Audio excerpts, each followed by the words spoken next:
জুলাই আগস্টের গণহত্যা ও মানবতা বিরোধী অপরাধে জড়িত থাকার অভিযোগে আওয়ামী লীগের গ্রেফতার সাবেক মন্ত্রী, আমলা, বিচারপতি এবং রাজনীতিবিদ সহ ১৬ জনকে আন্তর্জাতিক অপরাধ ট্রাইব্যুনালে হাজির করা হবে আজ। এর আগে সাবেক প্রধানমন্ত্রী শেখ হাসিনা সহ আওয়ামী লীগের নেতাদের বিরুদ্ধে ১ মাসের মধ্যে তদন্ত শেষ করার নির্দেশ দিয়েছিল ট্রাইব্যুনাল। সাবেক মন্ত্রী আমির হোসেন আমু, আনিসুল হক, ফারুক খান, ডাক্তার দীপু মনি, রাশেদ খান মেনন, আব্দুর রাজ্জাক, আহসানুল হক ইনু, জুনাইদ আহমেদ পলক, শাহজাহান খান, গোলাম দস্তগীর গাজী, কালাম আহমেদ মজুমদার, কামরুল ইসলাম, সালমান এফ রহমান, তৌফিক ইলাহি, অবসরপ্রাপ্ত বিচারপতি AHM শামসুদ্দিন চৌধুরী ও সাবেক সচিব জাহাঙ্গীর আলম রয়েছেন অভিযুক্তদের তালিকায়। এর আগে গত ১৭ নভেম্বর জুলাই আগস্টের গণহত্যা ও মানবতা বিরোধী অপরাধে জড়িত থাকার অভিযোগে গ্রেফতার ১৬ জনের মধ্যে ১৩ জনকে বিচার করতে প্রথমবারের মতো আদালতে হাজির করা হয়েছিল।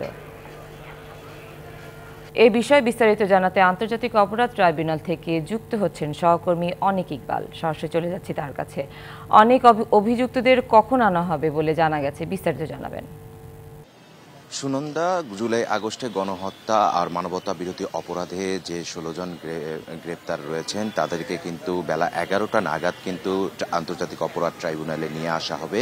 আমরা যতটুকু জানতে পেরেছি এখন পর্যন্ত তাদের জুলাই আগস্টে মানবতা বিরোধী অপরাধের যে আদালতের নির্দেশে তদন্তের অগ্রগতি জানাতে কিন্তু তাদেরকে আজকে দ্বিতীয় দফায় আদালত অপরাধ ট্রাইব্যুনালে হাজির করা হবে।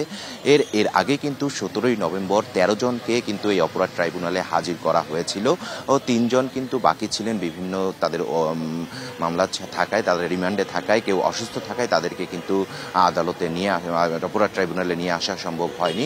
তবে আজকে কিন্তু ১৬ জনকেই অপরাধ ট্রাইব্যুনালে নিয়ে আসা হবে। ২৫ বছরের ওয়ারেন্টিযুক্ত দীর্ঘস্থায়ী দরজা প্রোটেক্টর, আধুনিক ও মজবুত দরজা।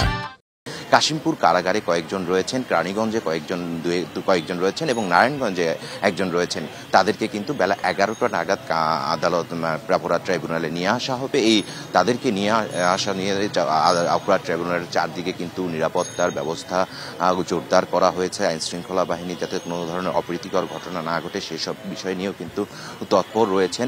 আরেকটু বিষয় যদি বলে রাখি, সেটি হচ্ছে যে জুলাই আগস্টে যে গণহত্যা হয়েছিল সেই মানবতা বিরোধী অপরাধে কিন্তু এদের সম্পৃক্ততা পাওয়া গিয়েছে বলে ধারণা করা যাচ্ছে। এবং আরেকটু বলে রাখি যে এই যে ধারণা করা হচ্ছে যে বেলা ১১টা নাগাদ তাদেরকে নিয়ে আসা হবে এবং তাদের যে মামলার অগ্রগতি কতটুকু হয়েছে সেই বিষয় কিন্তু ট্রাইব্যুনালকে জানানো হবে। তো এই ছিল যখন আপনার নিয়ে আসা হবে তখন কিন্তু পরবর্তী সংবাদে কিন্তু আমরা জানাতে পারবো তাদেরকে কি তদন্তের অগ্রগতি হলো সেই বিষয়গুলো কিন্তু আমরা পরবর্তীতে জানাতে পারবো।